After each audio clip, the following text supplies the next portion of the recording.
Art Brooks pushed through the revolving glass doors of Sterling and Rowe Private Bank, shaking the cold from his coat as warm air wrapped around him.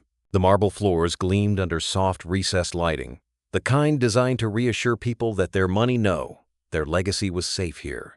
Art had walked into this building dozens of times over the years. He knew the rhythm of it, the quiet efficiency, the polite nods from staff who recognized him even if they didn't always remember his name. Today was supposed to be routine. A quarterly review of the family trust.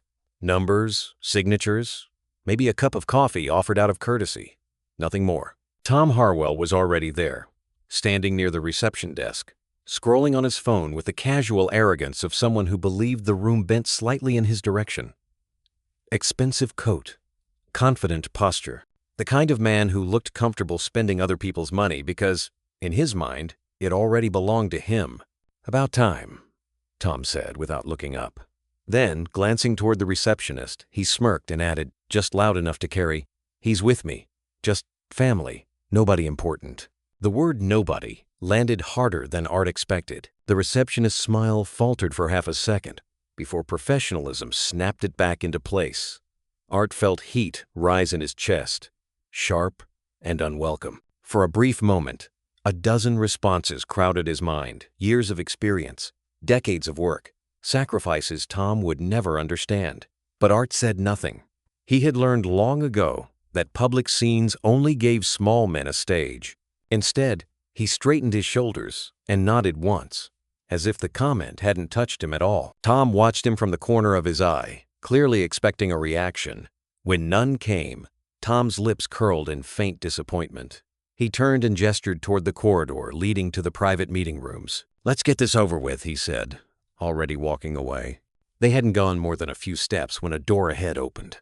Paul Jackson, the bank manager, stepped out. Paul was mid-40s, crisp suit, calm eyes, the kind of man trained to read power dynamics the way sailors read weather. The moment he saw Art, his posture changed. He straightened, smoothed his jacket, and walked forward with purpose. "Mr. Brooks," Paul said warmly. Then, louder, clearer, so there could be no misunderstanding, "Mr. Trustee, please, come this way." The word trustee echoed down the corridor. Tom stopped dead. For the first time since Art had known him, Tom looked genuinely wrong-footed. His confident stride faltered, his smile freezing as he turned slowly toward Paul. "Trustee?" Tom repeated, forcing a laugh. "I think there's been some confusion. I handle most of this now." Paul didn't even glance at Tom. His attention remained firmly on Art, his expression respectful, almost deferential. "There's no confusion at all," he said evenly. "Mr. Brooks is the primary trustee on record." Art felt something shift not just in the room, but inside himself. The sting from moments earlier didn't vanish, but it dulled, replaced by a steadier weight. He met Tom's eyes briefly and saw irritation flicker there, sharp and unguarded. As they entered the meeting room, Tom's movements were tighter, his jaw set. He took a seat without speaking. Art sat opposite him, folding his hands on the table, outwardly calm. And sighed, question churned. Paul closed the door and took his place at the head of the table. He opened a folder, hesitated, then looked directly at Art. "Before we begin," he said carefully, "there have been some recent policy adjustments regarding the structure of family trusts like yours. Nothing alarming, but there are changes you should be aware of." Tom leaned back, crossing his arms. "We've already reviewed most of that," he said quickly. "Too quickly." Paul paused.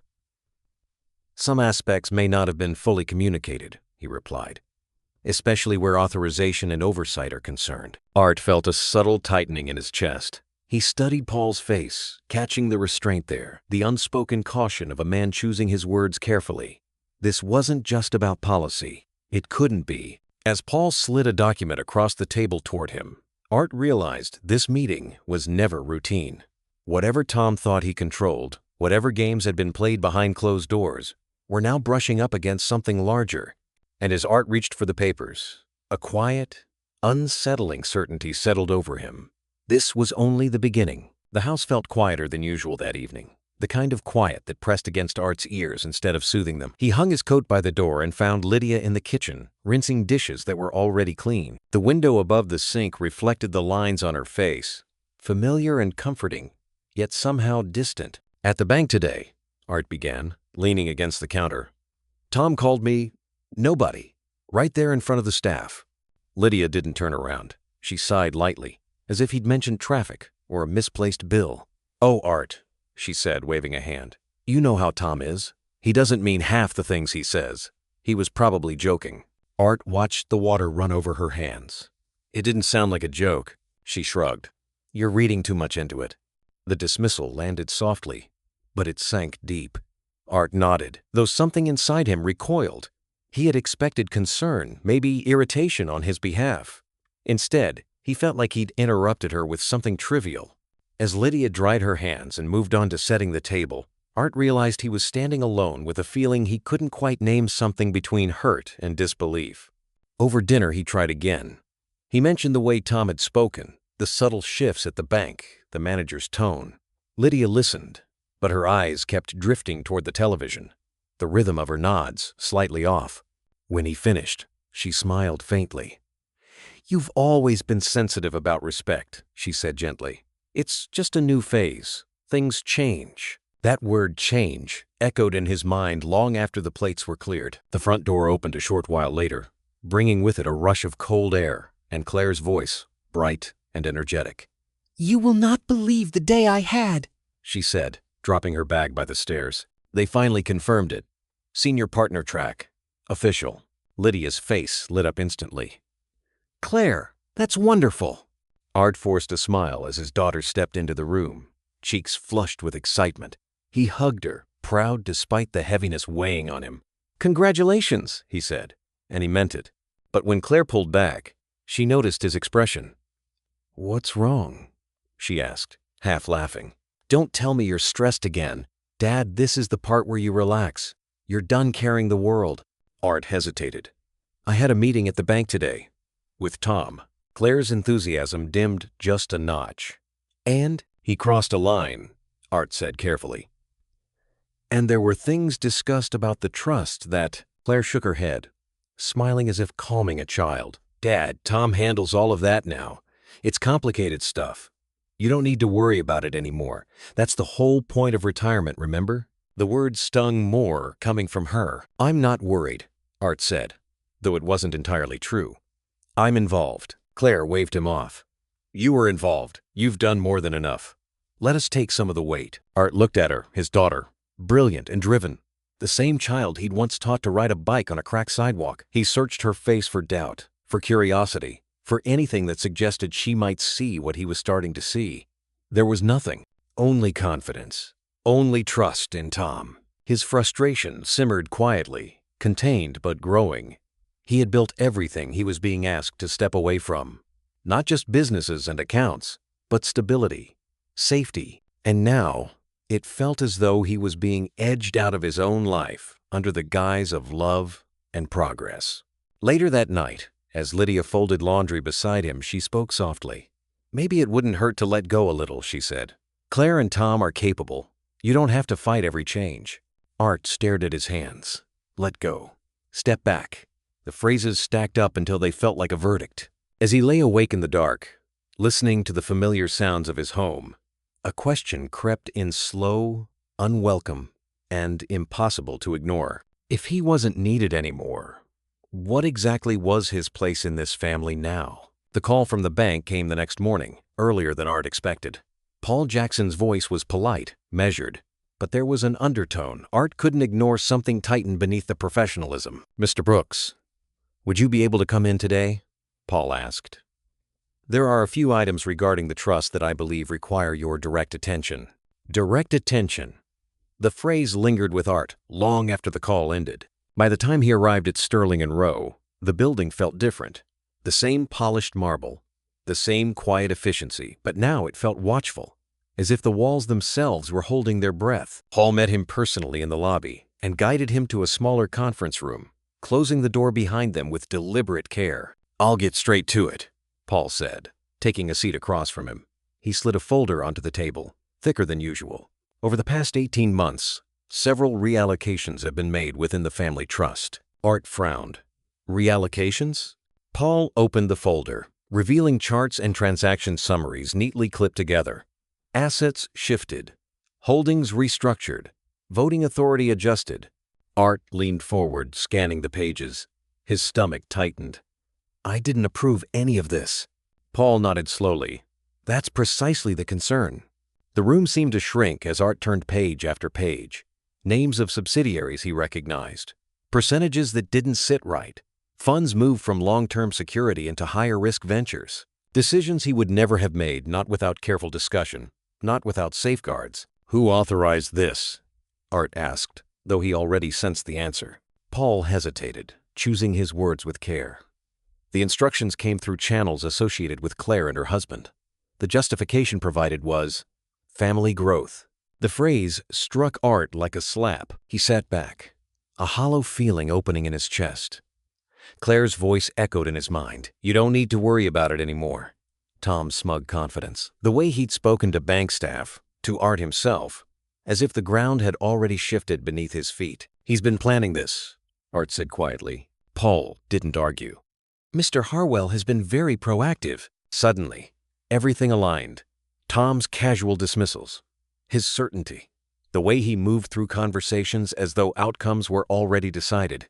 This hadn't been arrogance alone, it had been preparation. While Art was being encouraged to rest, to step back, decisions were being made in his name without his knowledge. And Claire, his daughter, had been pulled into it. Whether willingly or not, Art couldn't yet tell. What's my standing? Art asked. Paul's expression tightened. That's where things become delicate. As trustee, your authority remains intact for now, but some of these changes push the boundaries of what's permissible without your explicit consent. For now, Art repeated. Paul met his gaze. If this continues, there could be challenges, legal ones, to your role.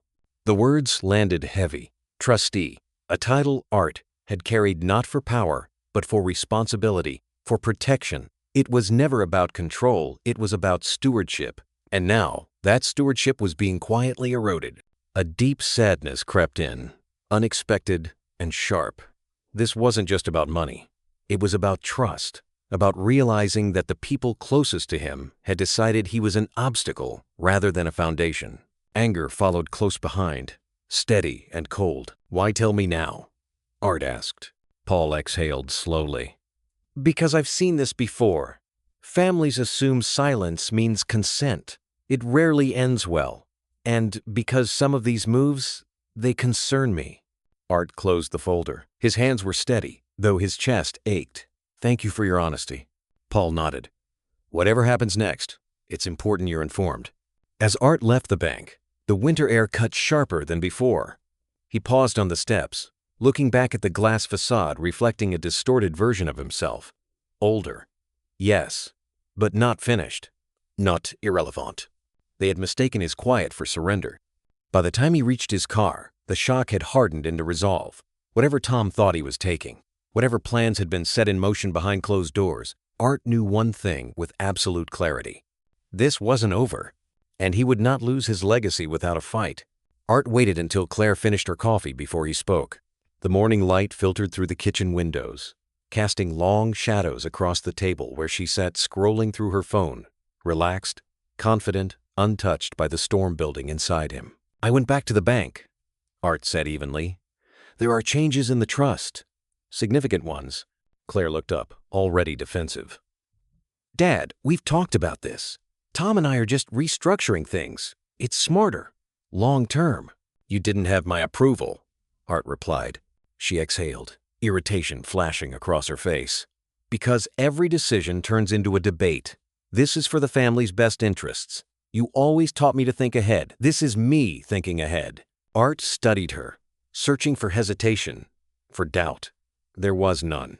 Only certainty borrowed from somewhere else. Before he could respond, the front door opened. Tom's voice filled the house before he even entered the room. I figured this was about money, he said lightly, stepping into the kitchen like he owned it. It always is. Art didn't offer him a seat. Tom glanced between them, reading the tension with practiced ease. Paul called me too, he said. This is being blown out of proportion. No one's stealing anything. No, Art said quietly. You're just moving it. Tom smiled thinly. You're being dramatic. That was it. The final confirmation. Art straightened, the calm in his voice hardening. You've been making decisions behind my back, using my name, my authority." Tom didn't flinch. Someone had to. The business world doesn't wait for sentiment. Claire frowned. "Tom." "No," Art cut in, turning to her. "You deserve to hear this clearly. He's been sidelining me. Deliberately." Tom folded his arms.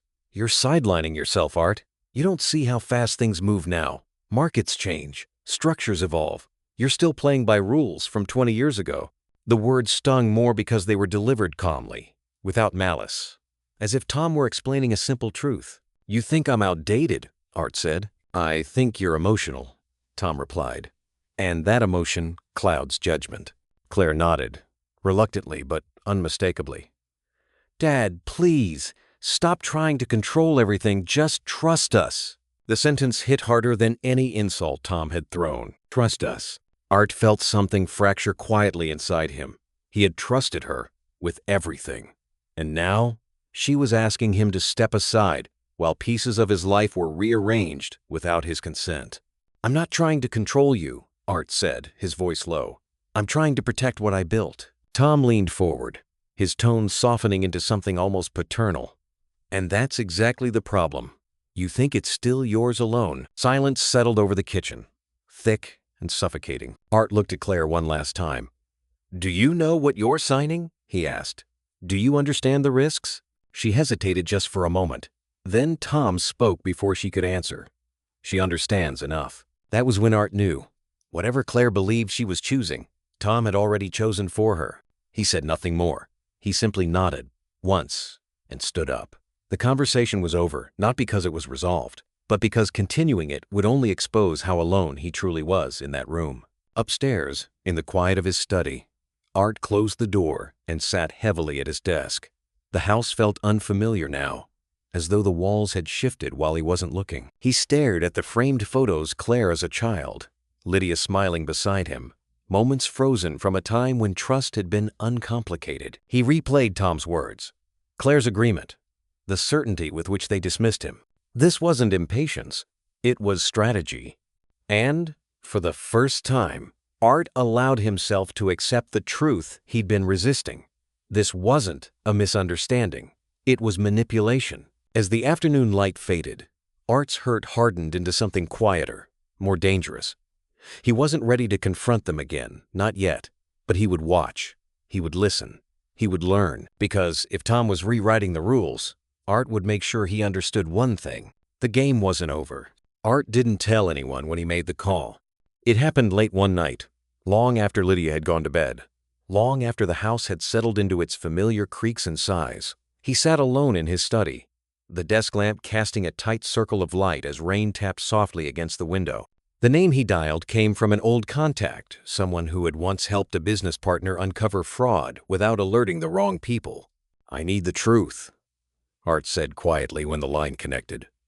"Not opinions, not assumptions, facts." The investigator didn't ask many questions.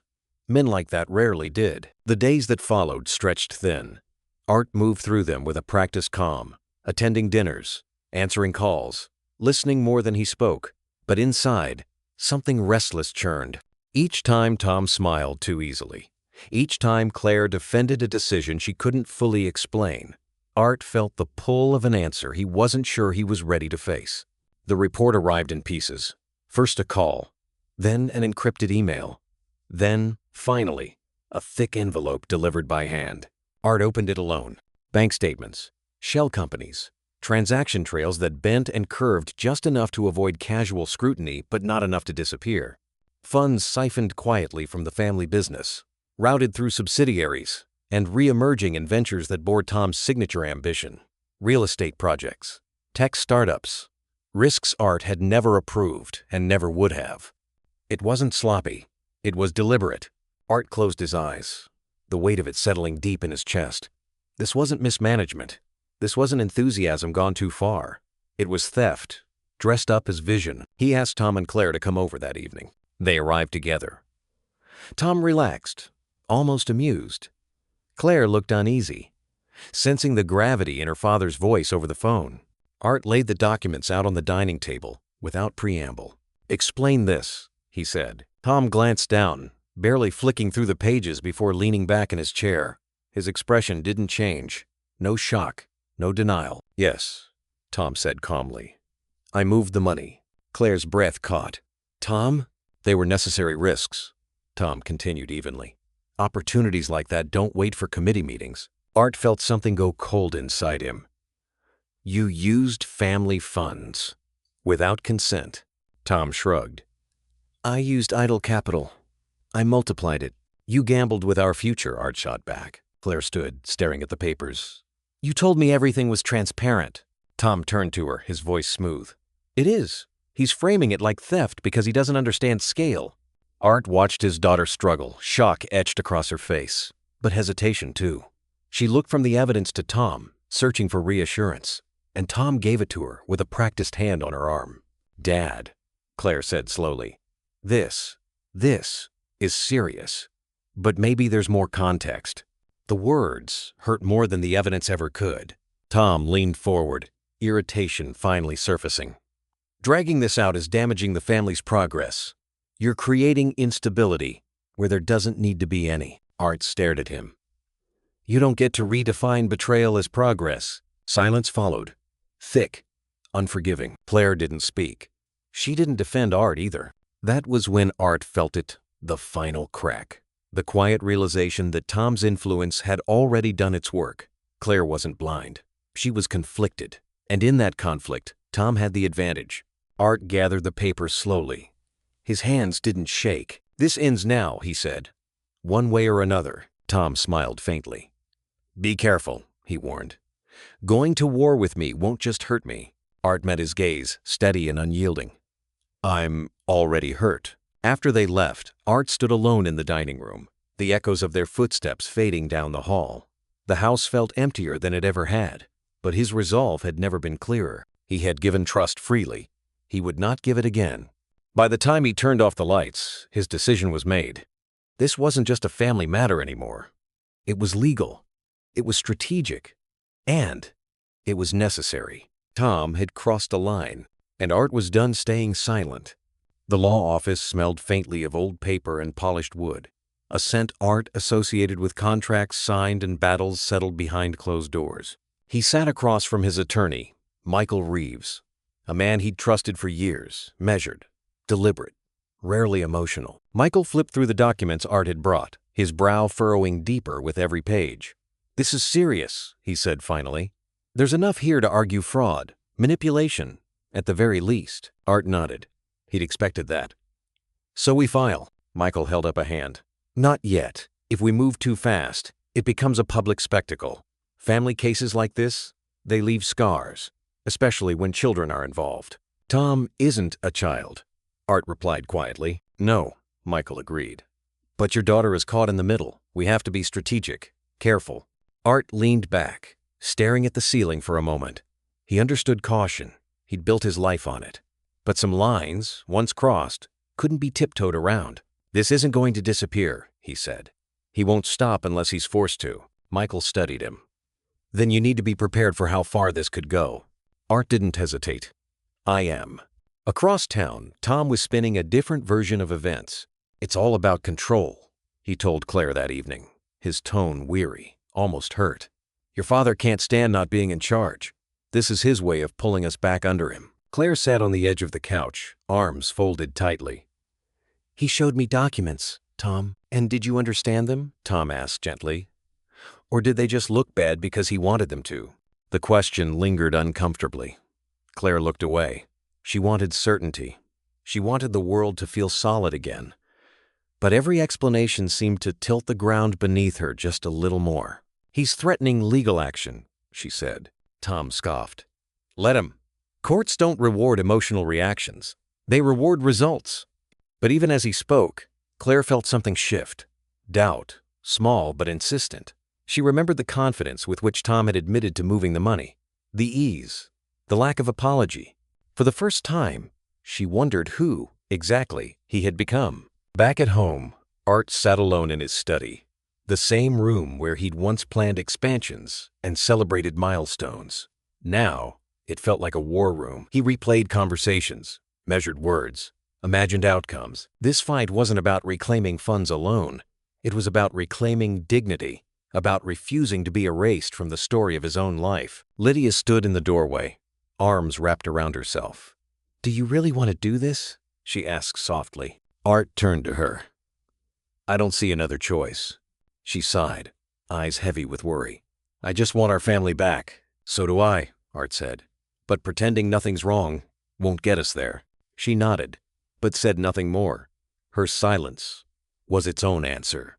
As night fell, Art felt the weight of distance settle around him. From Tom, certainly, but also from Claire, from Lydia.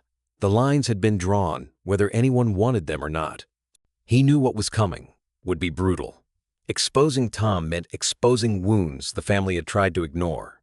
It meant scrutiny, judgment, loss. But as Art closed his eyes, one truth anchored him. He wasn't fighting to win. He was fighting so he wouldn't disappear. And in the quiet that followed, the battle ahead loomed closer than ever. Art arrived at Sterling and Row earlier than he needed to. He sat in his car for a moment, hands resting on the steering wheel, breathing through the familiar mix of resolve and quiet anger that had become his constant companion. This meeting wasn't about reconciliation.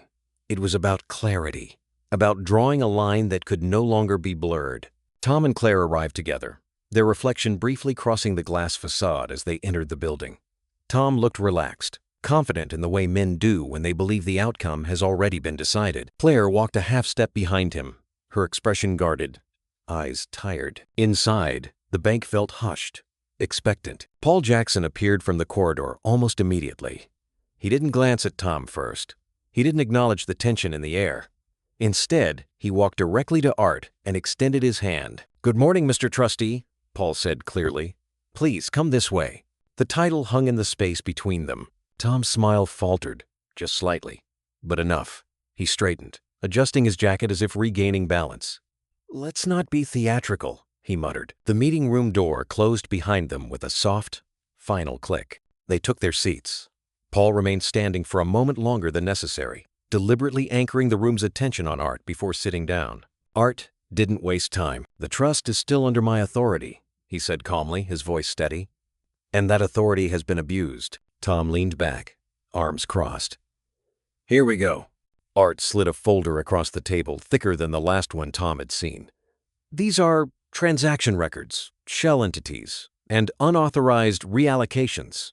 Documented, traced." Tom glanced down, then back up, unimpressed. "Risk isn't misconduct. It is when it's concealed," Art replied. "And when it violates fiduciary duty." Claire reached for the folder, her hands trembling slightly as she flipped through the pages. The color drained from her face as recognition set in not of numbers, but of patterns, of intent. "Tom," she whispered. "You told me. I told you what you needed to hear," Tom interrupted, sharper now. "This is how growth happens." Art met Claire's eyes. "He used your name," he said gently.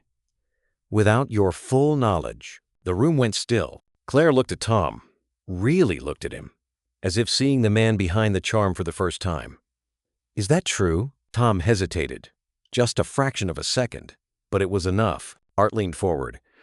"I'm initiating legal action," he said, "effective immediately." Tom laughed, but it sounded forced. "You don't have the leverage you think you do." Paul cleared his throat. "Actually," he said evenly, "Mr. Brooks does." Everyone turned toward him. "We've reviewed these findings internally," Paul continued. "Several of these transactions raise compliance concerns. The bank will be freezing discretionary movements within the trust pending investigation." Tom's jaw tightened. "You can't just—" "We can," Paul said calmly. "And we are." Claire stood abruptly, the chair scraping loudly against the floor. "You lied to me," she said, her voice breaking. "You made me complicit." Tom rose too, his composure cracking. "I did this for us." "No," Claire said, tears welling. "You did this for you." Tom looked to Art, anger flashing in his eyes. "Congratulations," he sneered. "You've won this round." Art didn't rise to the bait. He simply nodded once. "This isn't about winning." Paul opened the door, signaling the meeting's end. "Mr. Brooks, I'll follow up with you directly regarding next steps." As they filed out, Tom stormed ahead, his confidence shattered, his silence loud. Claire lingered, turning back to her father. "I didn't know," she said softly. "I know," Art replied, and for the first time in weeks, he meant it without doubt. When Art stepped back into the cold air outside the bank, something inside him felt lighter. Not relieved this wasn't over, but grounded. He had been dismissed, undermined, almost erased, but not today. As he walked to his car, Art allowed himself a small, private truth. He had reclaimed his voice, and this time, it wouldn't be taken from him again. The house felt colder after the meeting at the bank, as if the walls themselves had absorbed the tension and were now giving it back in slow, steady waves. Art stood in the living room, jacket still on, keys clenched in his hand, while Lydia sat on the couch across from him, hands folded neatly in her lap. "You didn't say a word," Art said, finally breaking the silence. "Not at the bank. Not after." Lydia looked up, her expression tired rather than defensive. "What did you want me to say?" "That you see what's happening," Art replied. "That you care." She sighed and leaned back. "I care about all of you. That's why I don't want this to turn into a war." "It already is," Art said, his voice low. "You're just pretending it isn't." Lydia shook her head. "I'm trying to keep the family together. Someone has to." Art laughed once, bitterly. "By standing still while everything burns?" The words hung between them, sharp and unfair, but honest. Lydia's eyes glistened. "You think this is easy for me?" she asked. "Watching my husband and my daughter tear each other apart?" "I'm not tearing anyone apart," Art said. "I'm defending myself." The front door opened then, Claire stepping inside cautiously, as if she could feel the argument before hearing it. She stopped short when she saw them facing each other. "Please don't do this again," she said softly. "I can't handle another fight." Art turned to her. "Then take a stand." Her shoulders stiffened. "I can't," she said. "Not yet." The words landed heavier than any accusation. "You won't," Art corrected gently. Claire's eyes filled. "I'm trying to understand everything. Tom, I'm stuck in the middle." Art nodded slowly. "That's a choice." She flinched. "That's not fair." "No," Art said. "But it's true." Later that night, Art sat alone in his study, the quiet pressing in. He stared at old notebooks, business plans scribbled in margins, memories of late nights and hard choices. Had he taught Claire to value strength over integrity? Had he mistaken independence for wisdom? He replayed moments from her childhood, searching for the point where things had gone wrong. Or maybe they hadn't gone wrong at all. Maybe this was simply who she had become. Across town, Tom's voice filled Claire's thoughts. "Your father wants to control you." The words echoed every time she hesitated, every time doubt surfaced. Tom didn't shout. He didn't threaten. He reframed. And slowly, subtly, it worked. By the end of the week, Art's lawyer called with an update. "This isn't going to be quick," Michael said. "Tom's team is preparing to fight hard. This could take years." Art closed his eyes. "Do what needs to be done." After the call, Art stood by the window, watching snow begin to fall. The world outside looked peaceful, untouched by the fractures inside his home. He understood now that protecting his legacy meant more than safeguarding accounts and contracts. It meant standing firm when everyone else stepped back. Even if it cost him his daughter, as he turned away from the window, Art felt the weight of that truth settle in. The divide was no longer just legal or financial. It was personal, and there was no turning back. The email arrived just after midnight. No name, no signature. Just a single sentence in the subject line, "You don't know who your son-in-law really is." Art stared at the screen for a long moment before opening it. Inside was a short message and a list of company names he didn't recognize, followed by a date range that stretched back years long before Tom had married Claire. Art forwarded the message to the investigator without comment. By morning, his unease had hardened into something heavier. The response came 2 days later, measured but unmistakably urgent. Tom's financial history, once you dug beneath the surface, was riddled with pressure points, hidden debts, personal loans masked as corporate obligations, and worse, several of them secured against assets tied indirectly to the family business. Art felt a chill run through him as he read the summary. Tom hadn't just been skimming, he'd been leveraging, betting recklessly, using Art's legacy as collateral for his own ambitions. The question formed slowly but landed with force. Had this been the plan all along? Art sat back in his chair, the pieces shifting into place. Tom's relentless push for control, his impatience with oversight, the way he'd ingratiated himself early on, eager, charming, attentive. At the time, Art had chalked it up to ambition. Now, it looked calculated. That afternoon, Art met Frank for coffee. Frank had been there at the beginning, an old partner, a man who'd seen more deals go bad than most people saw succeed. He listened quietly as Art laid out what he'd learned, his expression darkening with every detail. "That kind of debt doesn't happen by accident," Frank said finally. "And using family assets as leverage? That's dangerous territory." "You think it's illegal?" Art said. Frank hesitated. "I think it could be. Or at least close enough that he'd do anything to keep it hidden." Art stared into his cup, untouched. The weight of it pressed down on him, heavier than anger, heavier than loss. This wasn't just about betrayal anymore. It was about realization. Tom hadn't married into the family by chance. He'd targeted it. The thought made Art's stomach turn. Claire's laughter, her trust, the life she thought she'd built, all of it possibly rooted in deception. The betrayal cut deeper now, reshaping itself into something colder. Across town, Claire sat alone in her bedroom, scrolling through old emails, old messages. She replayed conversations with Tom, moments she'd dismissed at the time, his evasiveness about certain ventures, his irritation when she asked questions. Doubt crept in, unwelcome and sharp, but confronting him felt impossible. If she was wrong, she'd destroy her marriage. If she was right, she wasn't sure she could face the truth. Art knew that hesitation well. That night, he reviewed the investigator's files again, marking pages, cross-referencing dates. Each discovery confirmed what he already feared. Tom wasn't reacting to the crisis, he was exposed by it. Art closed the folder slowly. This information couldn't stay buried. Not if he wanted to stop Tom for good. But exposing it would change everything. It would pull Claire fully into the blast radius. It would burn whatever bridges remained. As Art stood by the window, watching the city lights flicker in the distance, he understood something with painful clarity. The fight ahead wasn't just about winning in court. It was about revealing who Tom really was. And once that truth surfaced, there would be no turning back. The final confirmation didn't come from a dramatic revelation. It came from a line item buried deep in a document Art had already reviewed twice. Claire's name. Art stared at it, then at the date beside it. Years old.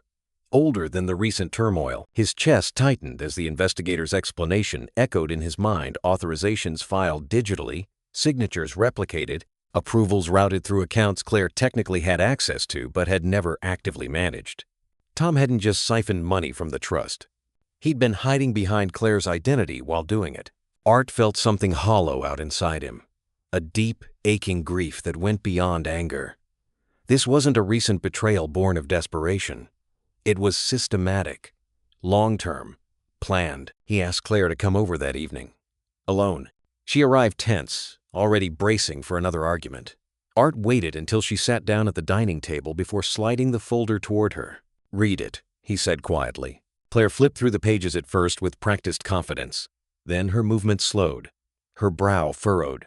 She turned back, reread sections, her fingers tightening around the paper. "That's not possible," she said finally. "I would remember signing these." "You didn't," Art replied. "Your name was used, without your knowledge."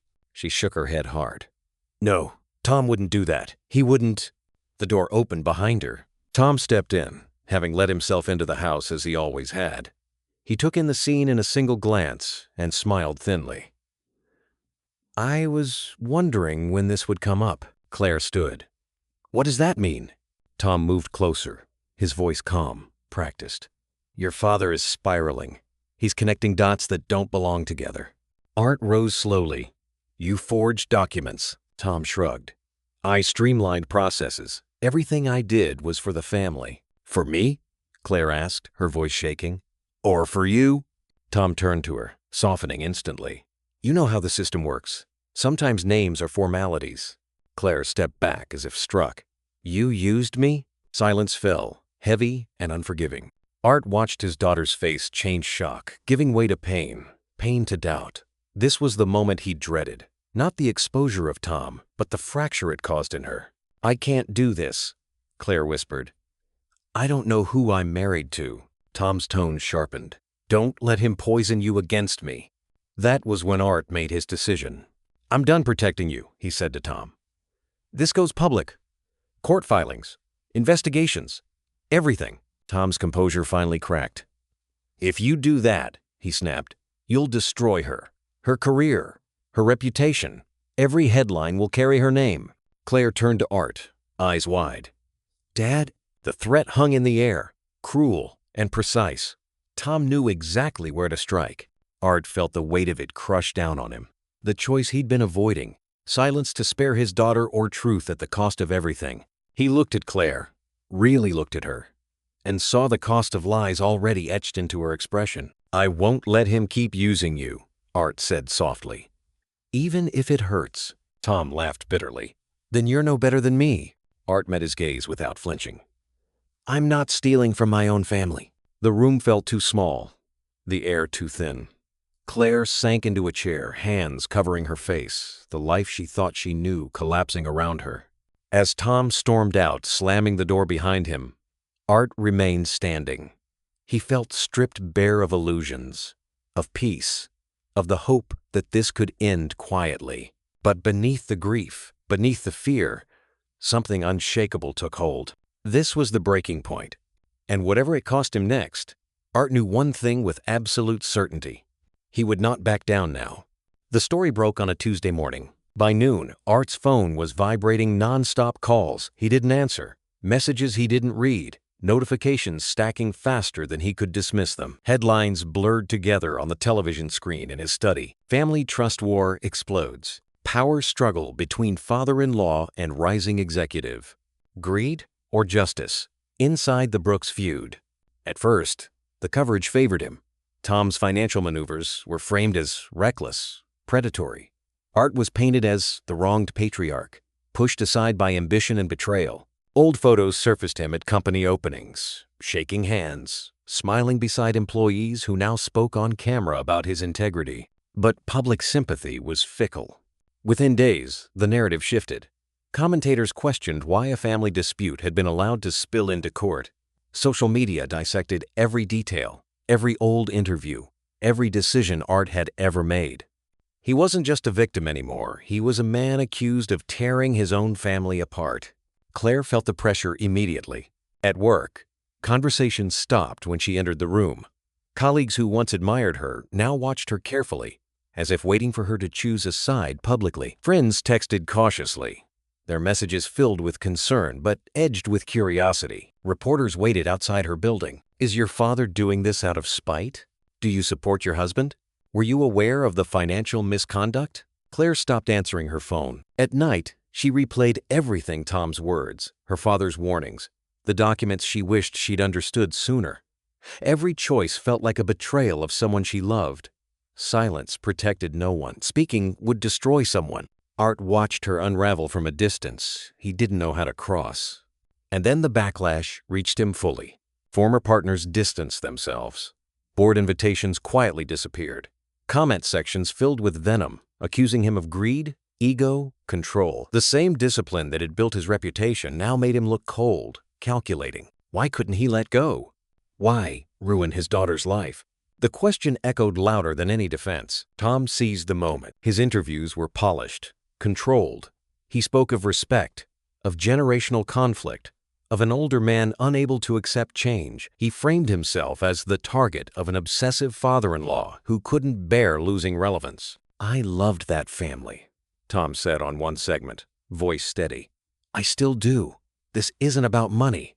It's about control." Claire watched one interview from her car, hands gripping the steering wheel until her knuckles whitened. 2 days later, she did something Art had prayed and feared she might do. She went to the press. Sitting under harsh studio lights, Claire defended Tom carefully, emotionally. She spoke of confusion, of love, of mistakes on all sides. She didn't deny the documents, but she questioned intent. She asked for understanding. By the time Art saw the clip, the damage was done. He turned the television off and sat in silence, the weight of it pressing down on him. His daughter had chosen her words carefully, but her message was clear enough. She wasn't standing with him. Bitterness crept in slowly, unwelcome but undeniable. This fight had stopped being about numbers, trusts, or even legality. It was about being dismissed, reduced, stripped of dignity in front of the world. Art had given everything quietly, and now, quietly, was no longer an option. That evening, his lawyer called with an unexpected update. "There's someone who wants to talk," Michael said.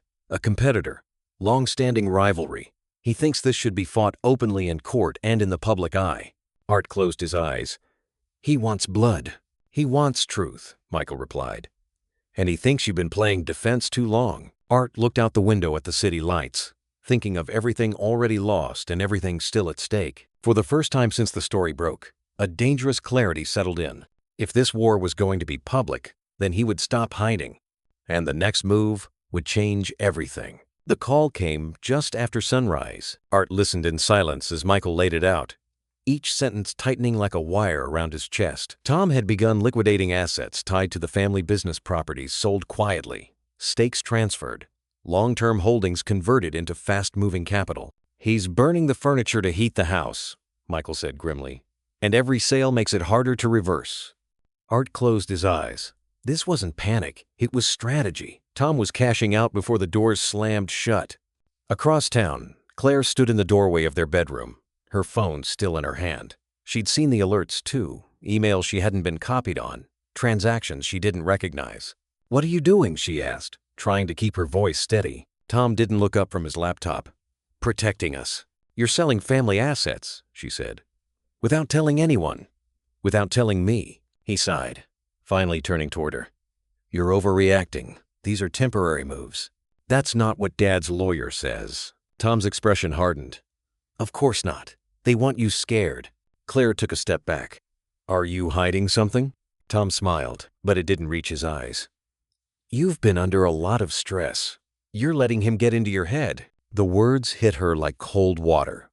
For the first time, she recognized the pattern: deflection, reassurance, reversal, gaslighting, plain and simple. Still, doubt clung to her. Letting go of a marriage was harder than questioning a father. At Michael's office, the mood was darker than before. "There's a loophole he's exploiting," Michael explained, sliding a memo across the desk. "If he completes these transfers before certain injunctions are finalized, regaining control becomes exponentially harder." "So he wins by running out the clock," Art said. "He wins by exhausting you." Art leaned back, staring at the ceiling. Every move Tom made was designed to corner him financially, emotionally, legally. Claire began spending more nights away from Tom. Not leaving, not yet, but distancing. She slept in the guest room. She stopped defending him publicly. The cracks were there now, impossible to ignore, even if she wasn't ready to shatter the whole thing. Art noticed the change, but he didn't press. He had learned that forcing clarity only pushed people deeper into denial. Instead, he adapted. "If we can't stop him from moving family assets," Art said during their next meeting, "then we stop pretending this is about the trust." Michael looked up. "You want to go after him personally?" "Yes." Tom's wealth, his real wealth, was tied up in personal ventures he'd shielded carefully. If Art couldn't reclaim the house, he would collapse the foundation beneath it. Michael nodded slowly. "It's riskier, but it hits harder." At home, Lydia watched Art move through the days with a new, unsettling calm. "Isn't there another way?" she asked one evening. "A settlement, something quieter." Art shook his head. "He won't stop, but this will destroy what's left of the family." Art met her gaze. "That may already be gone." The words hurt to say. Hurt even more because they were true. That night, Art sat alone. Old photo albums spread across the table. Birthdays, holidays, smiles frozen from a time before ambition had turned toxic. He didn't blame Claire for loving the wrong man. He blamed himself for not seeing him sooner. The family he'd built might never return to what it was. But the legacy, the values, the work, the integrity, those were still his to defend. As Art closed the album and turned off the light, one truth settled heavily in his chest. He could no longer save everyone, but he could still stop Tom. Art was sorting through documents when the doorbell rang. He almost ignored it. The days had blurred into meetings, calls, and quiet hours spent thinking 3 moves ahead. but something instinct maybe made him stand and open the door. Jonathan stood on the porch, hands in his jacket pockets. Older than Art remembered, and thinner too. There was an awkward pause, heavy, with years of distance and things never said. "I figured you wouldn't call," Jonathan said. "So I came." Art stepped aside without a word. They sat across from each other at the kitchen table, the silence stretching before Jonathan finally spoke. "I never trusted him," he said. "Tom. From the beginning." Art looked up sharply. "He was too polished," Jonathan continued. "Too interested in the money, the structure, the access. I mentioned it once. Claire didn't want to hear it. Neither did Mom." Art exhaled slowly. "Why now?" Jonathan met his gaze. "Because I was right." He slid a flash drive across the table. "I work in cybersecurity now. I do consulting for financial institutions. A few months back, a name crossed my screen during an unrelated audit. Shell structures, overlapping signatures. It took me a while to connect the dots." Art's pulse quickened. "What kind of dots?" "The kind that don't exist unless someone is hiding something." They spent hours going through what Jonathan had uncovered. Transaction mirrors, encrypted correspondence, routing paths that confirmed what Art already suspected. Tom hadn't just been reckless. He'd been systematic. "This could shift everything," Art said quietly. Jonathan nodded. "If it's used correctly." The alliance formed without ceremony. No speeches, no absolution for lost years. Just necessity. "I'll help you expose him," Jonathan said. "But it won't be clean." Art didn't hesitate. "Nothing about this has been." When Claire found out Jonathan was back, the reaction was immediate and raw. "You went behind my back," she snapped over the phone. "Both of you." Jonathan's voice stayed calm. "I'm trying to protect you." "By siding with Dad?" she shot back. "By digging into my marriage?" "By telling the truth," he said. "Even if you hate me for it." She hung up without another word. That night, Jonathan showed Art the account. It was offshore, layered, hidden well enough that it wouldn't appear on standard disclosures. And it was substantial. "This isn't tied to the family trust," Jonathan explained. "This is his personal safety net, money he never intended to share." Art stared at the numbers, the final confirmation settling in. "This is how we stop him. But if this comes out," Jonathan warned, "there's no pretending anymore. Claire will have to face it." Art nodded. "She deserves the truth." They mapped out their next move carefully, what to reveal, when, and through whom. Timing mattered now more than ever. Tom was still liquidating, still maneuvering. They were running out of time. Claire sat alone that evening, staring at her phone, replaying Jonathan's words in her head. Her brother had always been blunt, sometimes cruel, but rarely wrong. And Tom's explanations were starting to sound thinner every day. She looked at her wedding ring, at the life she'd defended so fiercely, and felt the ground shift beneath her. For the first time, the choice stood clearly in front of her: loyalty or truth. And no matter what she chose next, everything was about to change. The lawsuit was filed on a Monday morning, precise and unforgiving. Art sat in Michael's office as the final documents were submitted, each page carrying the weight of months of silence, doubt, and restraint. The complaint was comprehensive fraud, breach of fiduciary duty, misrepresentation supported by the evidence Jonathan had uncovered and the investigator had confirmed. "This triggers a full investigation," Michael said. "Financial, digital, everything." Art nodded. There was no satisfaction in it, only resolve. Tom's response was immediate. By the end of the week, his legal team had flooded the court with motions requests for delays, jurisdictional challenges, technical objections designed to stall. Expensive tactics, but effective. The goal wasn't to win yet. It was to exhaust. "He's buying time," Michael explained. "And he's trying to bleed us dry." Art expected nothing less. As proceedings dragged on, new evidence surfaced. Transactions buried deeper than the first wave. Patterns that confirmed intent rather than accident. Each discovery tightened the net around Tom, even as he smiled confidently in public. Then the subpoena arrived. Claire stared at the envelope for a long time before opening it.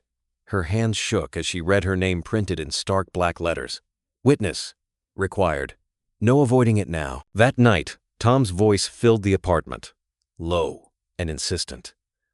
"Your father is destroying us," he said. "Dragging you into court like this. For what? Ego? Claire pressed her palms to her temples. They're asking questions I can't answer. That's the point, Tom replied. They want to break you, make you doubt yourself. His words wrapped around her uncertainty. Feeding it, Art saw the toll from afar. Claire's messages grew shorter. Her voice, when they spoke, sounded brittle. He wanted to reach out, to pull her away from the storm, but every attempt felt like another pressure she couldn't bear. Michael's team continued digging, relentless now. For every delay Tom engineered, they uncovered another inconsistency, another hidden trail. This is bigger than we thought, Michael said during one late-night call. If this goes where I think it's going, Art finished the sentence for him. He's done. Still, victory didn't feel close. Watching his daughter unravel was its own punishment. Claire barely slept. Her work suffered. The confident woman Art had raised was dissolving under the weight of lies she hadn't created. And Tom stayed close, whispering reassurances, spinning blame, positioning himself as the only one who truly understood her pain. Art clenched his jaw each time he imagined it, but he didn't waver. Instead, he prepared depositions, forensic accounting, coordinated disclosures timed to prevent Tom from shifting assets again. Every move was calculated now, every step aimed at removing the ground beneath Tom's feet. As Art reviewed the final strategy with Michael, a grim calm settled over him. This is the endgame, Michael said. Art nodded. Then let's end it. Outside, the city moved on, unaware of the reckoning approaching. Inside courtrooms and offices, the pressure built, tightening toward a breaking point. And somewhere between loyalty and truth, Claire stood on the edge, one decision away from changing everything. The truth surfaced the way the worst truths always did, quietly at first, then all at once. Michael's voice was tight when he called. No small talk, no easing in. We've confirmed it, he said. International transfers, layered accounts, shell corporations across 3 countries. Art closed his eyes. Laundering. Not just fraud, not just manipulation. Crimes that reached far beyond the family trust. Far beyond anything Art had prepared himself to face. He's been moving money through an international network for years, Michael continued. If authorities believe any of it ties back to you or Claire, even indirectly, you're both exposed. The words settled heavily in Art's chest. This wasn't reputational damage anymore. This was danger, real consequences, frozen assets, investigations that didn't care who had been deceived and who hadn't. Tom hadn't just betrayed the family. He'd put them in the crosshairs. Art thought of Claire immediately, her career, her name, the life she'd built with such care. All of it now hanging by a thread because of choices she hadn't made. Before Art could even process the full scope of it, the next call came. Tom had tried to run.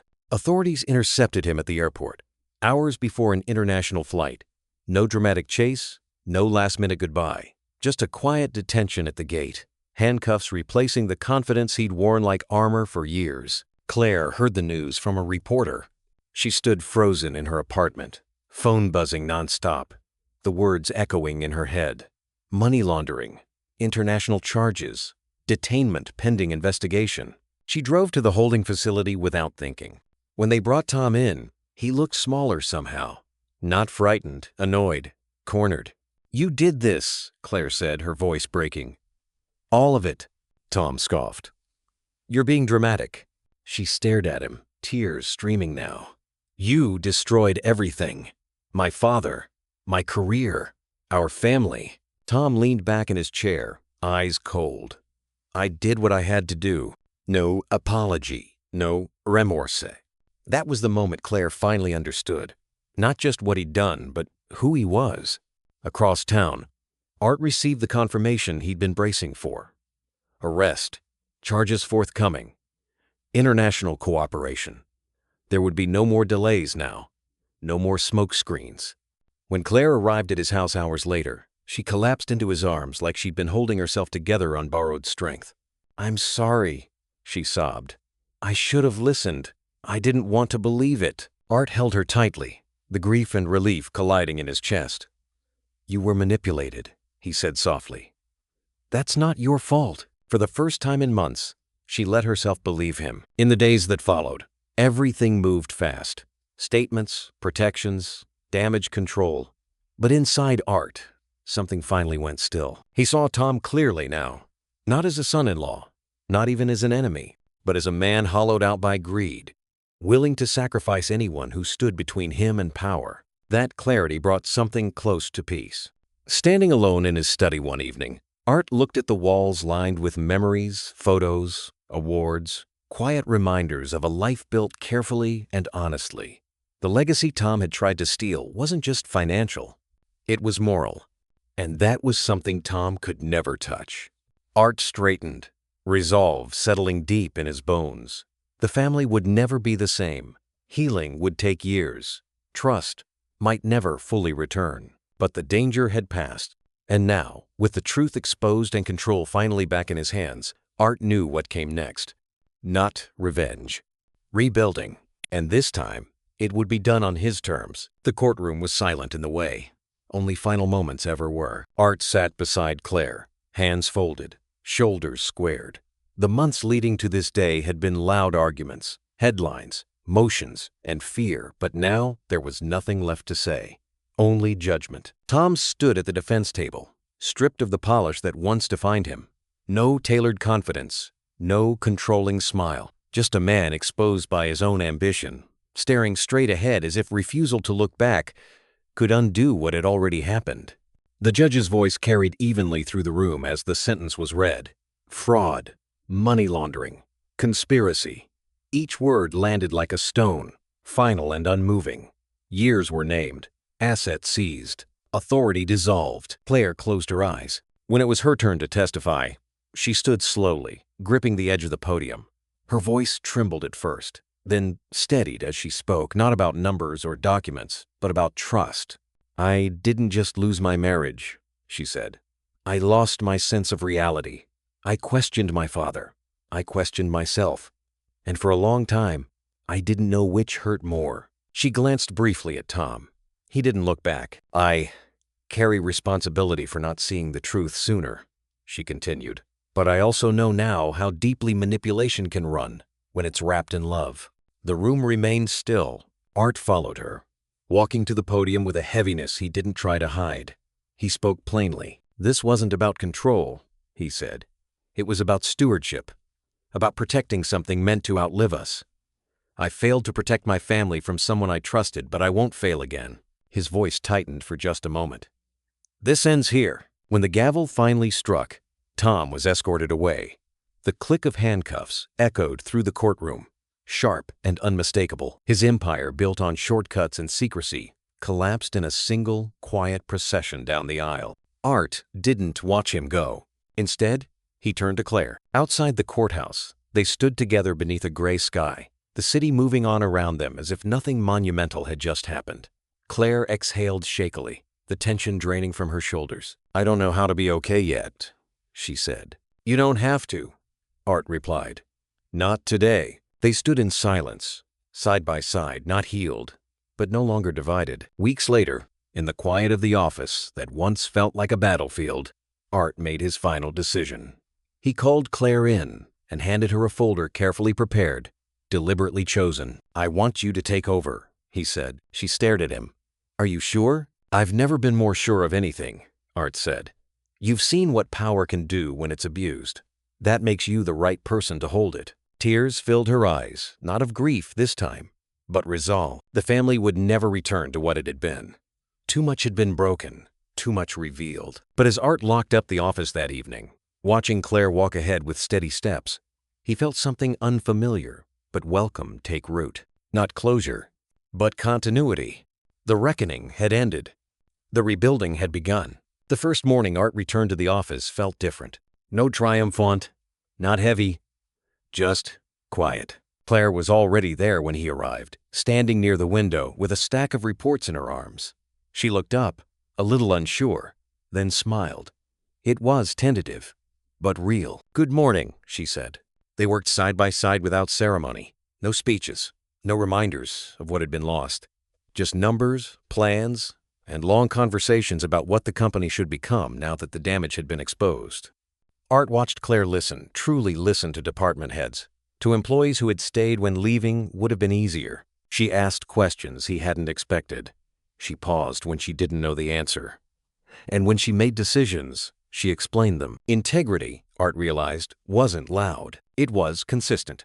As the weeks passed, Claire stepped fully into her role. She rejected short-term gains in favor of stability. She rebuilt compliance from the ground up, inviting scrutiny instead of fearing it. Some choices cost them speed, but they earned trust. Art didn't interfere. Instead, he observed, offered guidance only when asked. Letting go, he discovered, didn't mean disappearing. It meant trusting the person who had learned the cost of not asking enough questions. At home, something else was quietly repairing itself. Lydia and Art began talking again, not about the case, not about blame, but about everything they'd buried under years of routine. Late nights turned into shared memories into laughter. The crisis had stripped them down to what remained. And what remained was solid. Jonathan stayed close, stopping by with updates, advice, and the blunt honesty Art had come to appreciate. "You did the right thing," he said one evening, "even if it cost you." Art nodded. He no longer needed reassurance. He just needed forward motion. The employees noticed the change before anyone else did. The tension lifted. Meetings felt purposeful again. When Claire spoke, people listened not because of her title, but because she had earned it. Loyalty, Art knew now, wasn't inherited. It was built. One afternoon, Art stood at the edge of the conference room, watching Claire outline a long-term strategy with calm confidence. She caught his eye briefly and nodded. He felt something settle in his chest. Peace. Not the absence of pain, but the presence of trust. The Brooks family would never forget what had happened. The scars were there, faint but permanent.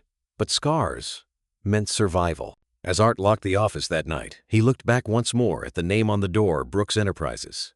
For the first time in a long while, it felt accurate again. Outside, the air carried the promise of spring.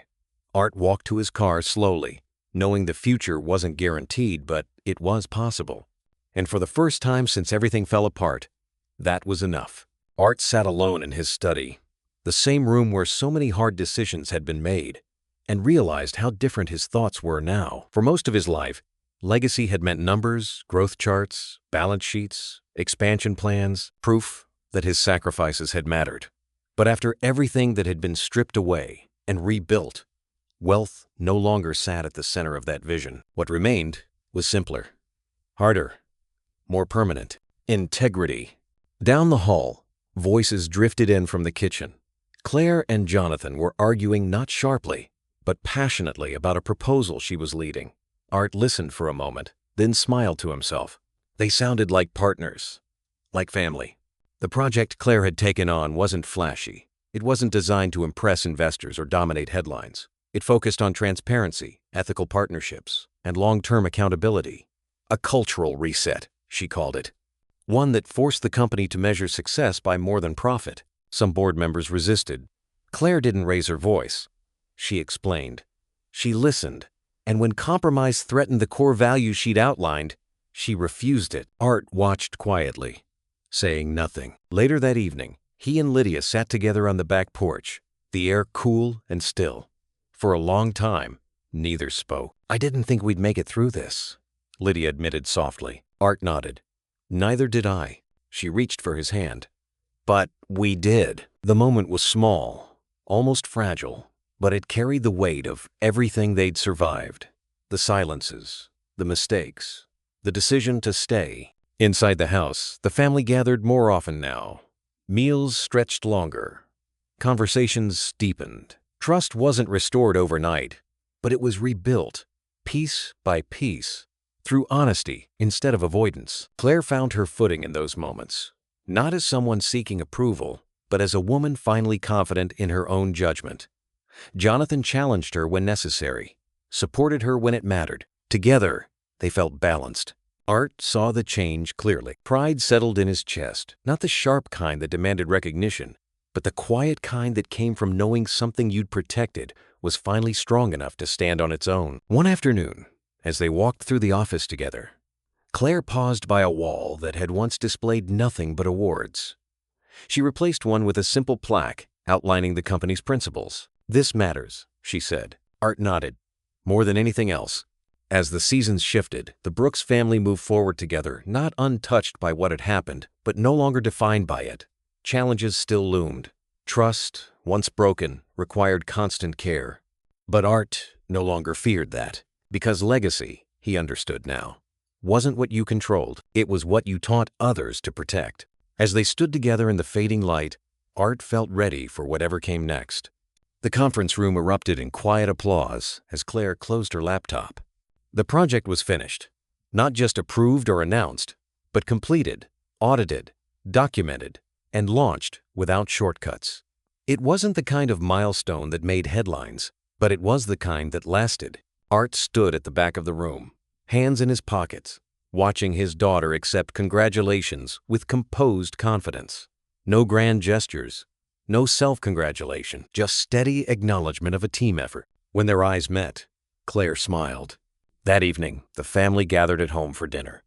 Nothing formal, no speeches, just a table set with care and food prepared slowly, intentionally. Lydia moved easily through the kitchen. Jonathan poured wine. The tension that once lived in that house was gone, replaced by something quieter and more honest. They talked about ordinary things, work, plans, small frustrations that no longer felt threatening. Laughter came easily now, unforced. Art watched them all and felt the weight of memory press gently against him. He remembered nights when silence had been heavy with resentment, when every conversation felt like it carried a risk. Those nights were gone. Later, as plates were cleared and the evening stretched toward its close, Art found himself reflecting on the path that had led them here. He thought of the lessons he hadn't expected to learn, the cost of avoidance, the danger of mistaking charm for character, the strength it took to confront truth even when it fractured what you loved. Most of all, he thought of resilience. "I didn't know if we'd recover," Claire said quietly, as if reading his thoughts. "But you didn't give up on us." Art shook his head. "I didn't give up on what mattered." She nodded, eyes glistening. "Thank you for the second chance." Outside, the night air was cool and still. Art stepped onto the porch alone for a moment, listening to the muted sounds of the city beyond the trees. The future no longer felt like a threat. It felt open, not perfect, not guaranteed, but honest. The family joined him one by one, standing together without needing to say much. The past hadn't disappeared, but it no longer controlled them. As the evening drew to a close, Art felt something settle deep within him. Peace not born of victory or revenge, but of clarity. He had fought not to dominate, but to preserve. And now, watching Claire laugh with her brother, seeing Lydia rest easily at his side, Art knew something, with quiet certainty. His legacy was safe, not because it was protected by contracts or walls, but because it lived on in the people who carried it forward. The office was quiet in the early morning, the kind of quiet that felt earned rather than empty. Art stood by the window, hands resting lightly on the sill, watching the city wake up. Footsteps approached behind him, unhurried, familiar. Claire stopped beside him. For a moment, neither spoke. They didn't need to. Too much had already been said over the past year, arguments that cut deep, silences that hurt more, and conversations that finally healed something neither of them knew how to name at first. "I used to think strength meant certainty," Claire said softly. "Always having the answer." Art smiled faintly. "It took me a lifetime to learn that it doesn't." She turned toward him. "You believed in me when I didn't deserve it, when I was wrong, when I couldn't see past my own fear." "You deserved it," Art replied. "You just had to grow into it." Her eyes filled, but she didn't look away this time. "Thank you for not giving up on me, for showing me what leadership actually looks like." Art nodded once, emotion tightening his throat. He had protected her his whole life. Letting her lead had been the hardest and proudest decision he'd ever made. That evening, the family gathered one last time in the house where everything had almost fallen apart. The table was full again, not just with food, but with ease. Laughter flowed without hesitation. Even the silences felt comfortable now. Jonathan raised a glass. "To surviving what was supposed to break us." They clinked glasses, the sound ringing clear and bright. Later, Art and Lydia stepped away onto the porch, the night air carrying a hint of warmth. Lydia leaned into him, her head resting against his shoulder.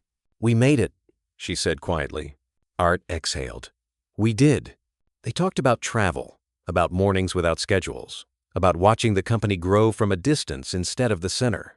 The future no longer felt like something to defend. It felt like something to step into. Inside, Claire stood near the fireplace, listening to her brother tease her about being the boss now. She smiled, not nervously, not cautiously, but with confidence grounded in experience rather than ambition. When Art looked at her, he saw not the girl he once worried over, nor the woman who had been misled, but a leader shaped by consequence and truth. The next morning, Claire walked into the office alone for the first time as its head. She paused at the doorway, taking in the space not as a battlefield, but as a responsibility. She straightened her shoulders and stepped forward. Across town, Art poured himself a cup of coffee and sat in the sunlight streaming through the kitchen window. The quiet didn't feel like absence anymore. It felt like completion. He smiled to himself. The legacy he'd fought to protect wasn't just intact, it was evolving, stronger, wiser, in hands that respected its weight. As the family moved forward, bound not by obligation but by trust, Art understood something he hadn't before. Endings weren't about closure. They were about continuity. And this was a beginning worth everything it had taken to reach.